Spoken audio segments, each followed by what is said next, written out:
Honey, we should try other ways of having children, like getting a surrogate or through adoption. I told my husband while we were having breakfast. I want kids of my own. You should bear my kids, Mabel.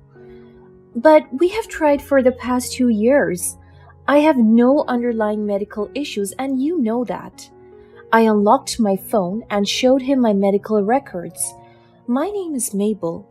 I'm 30 years old and a professional chef. I have been married to Noah for 2 years. We have been trying for children, but we're not lucky. I have done tests and gone to hospitals, and I don't have any medical problems. So you mean I'm the problem? Wait, my parents are coming over tomorrow. We will discuss this issue with them. I asked my husband why we should involve his parents in such an affair.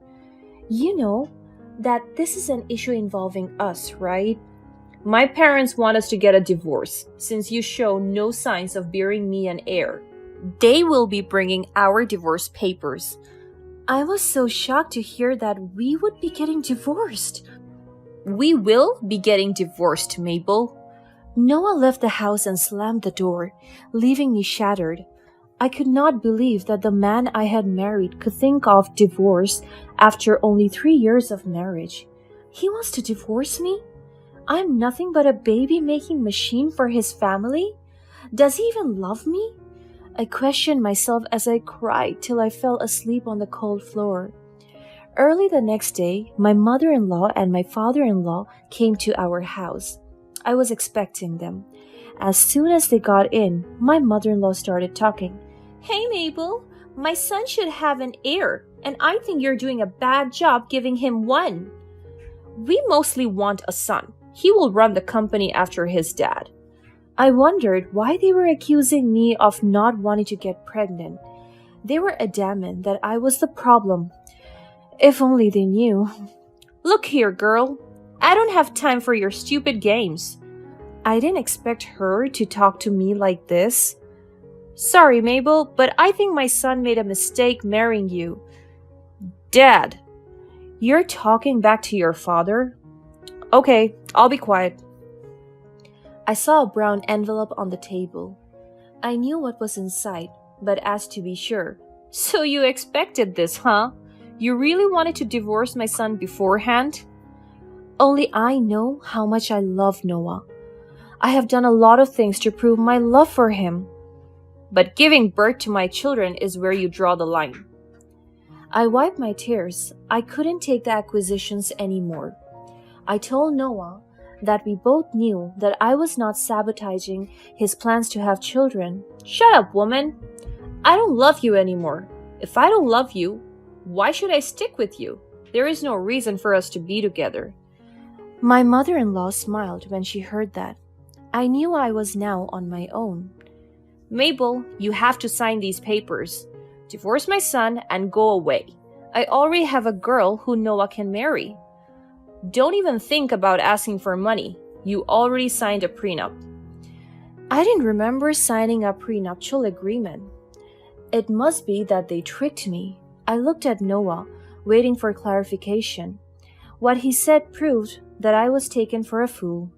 A week before we got married, we got drunk, and you asked for a way to prove your love. And I gave you the papers. You were drunk, but signed them.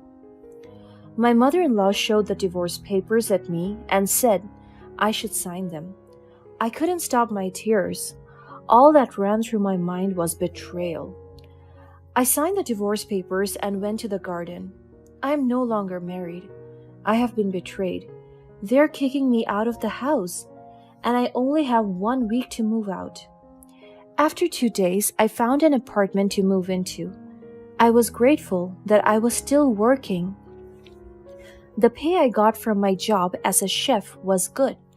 I could sustain myself with no difficulties. I was dragging my suitcase when I bumped into Noah and another woman in the sitting room. Noah, I can't believe you already bought another woman here while I'm still in the house? We're no longer married, just go away. I left the house heartbroken. I had been married for only 2 years. All of that went away. After 3 years, I was in love with another man. I decided to take a chance on relationships again. I met Jonathan at the grocery store. We hit the ground running. We talked about different dishes and exchanged numbers so that we could share recipes. He's such a good man. He helped me gain confidence when I thought I was not worth it. Babe, I know that you're scared of fully trusting someone with your heart, but I'm not like him. I love you so much and my family adores you. Oh, Jonathan, do you really want to marry a divorced woman? I'm happy you left him. This is how I found you. Babe, I'll treat you and our child so well. Please trust me. I cried as I hugged him. Jonathan kissed me on the forehead and held my hands. He whispered sweet words to me and my heart was flattered. You are precious to me. I love you, Mabel, so please accept this ring. It is now the third time. Jonathan had been proposing to me, but I kept declining. I was scared of getting married again. I closed my eyes and reminded myself that we loved each other and that I trusted him. I said yes to his marriage proposal this time. He was so happy and so was I. After 1 year of marriage to Jonathan, I gave birth to twins 3 months later. Once again, I reminded myself of how lucky I was to find Jonathan. He was so supportive. One day, I walked into a restaurant with my twins, a girl and a boy. They were sleeping peacefully in my stroller. I locked eyes with someone I didn't think I would ever see again, Noah. He was sitting alone taking coffee.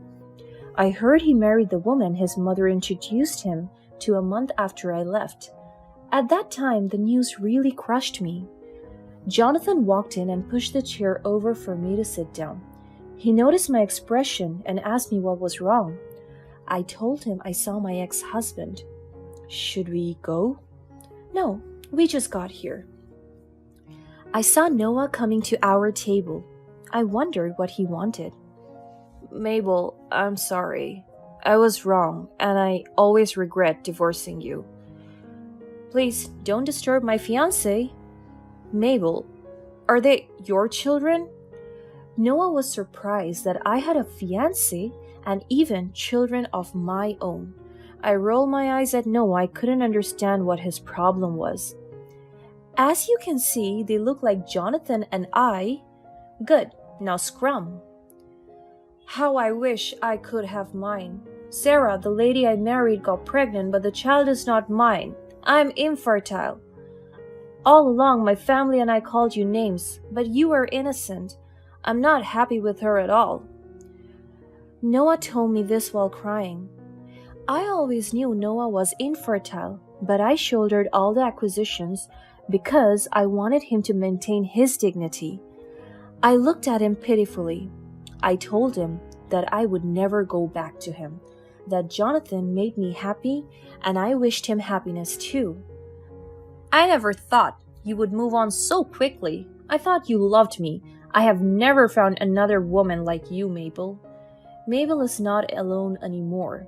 Now please excuse us. Jonathan didn't want our children and I to sit at the same table with Noah anymore. I love how Jonathan makes me feel. With him, I gained back my confidence. I feel safe and protected whenever I am with him. I now know my worth and I love him. The next day, I went to the mall. I kept feeling that I was being followed, and yes, I really was being stalked. Hey Mabel, give me a chance. I swear I'm a changed man. I'll divorce Sarah. You can come with your children too. I won't mind. Noah, I'm married and love my husband very much. Please leave me alone. You really don't love me anymore? I don't love you. I'm happily married with 2 children. Noah shouted and screamed at me, telling me that I was not allowed to be happy if I was not with him. He kept on getting close to me and I started panicking. He kicked the dustbin and grabbed my hand. He pulled me hard and I almost fell. Thank God I left my kids at home. I've got you now. You're going home with me. Security guards rushed in and saved me from him. Noah was arrested and charged with assault. He had to pay a fine. I can't imagine I once loved that man, a master manipulator. We moved houses. Jonathan kept beating himself up for not being there to protect me. I told him that I was safe and he shouldn't let that eat him up. After that incident with Noah, I heard from his parents. This was the first time I heard from them since my divorce with their son. Noah's mom and dad couldn't believe that I got married and already had 2 children. They now realized that their son was the problem. They begged for forgiveness, and I forgave them. Carrying a grudge is such a heavy burden. I cared less about them. I have a bright future ahead of me. I love my husband Jonathan and our children. I heard Noah fall out with his parents. He was also laid off from his job because he showed aggressive behavior and drank a lot. They sold their house and had to move to a cheaper place. I was given another chance to love and be loved. I will not waste it. I love you, Jonathan. Thank you for being there for me. I will always love you, Mabel.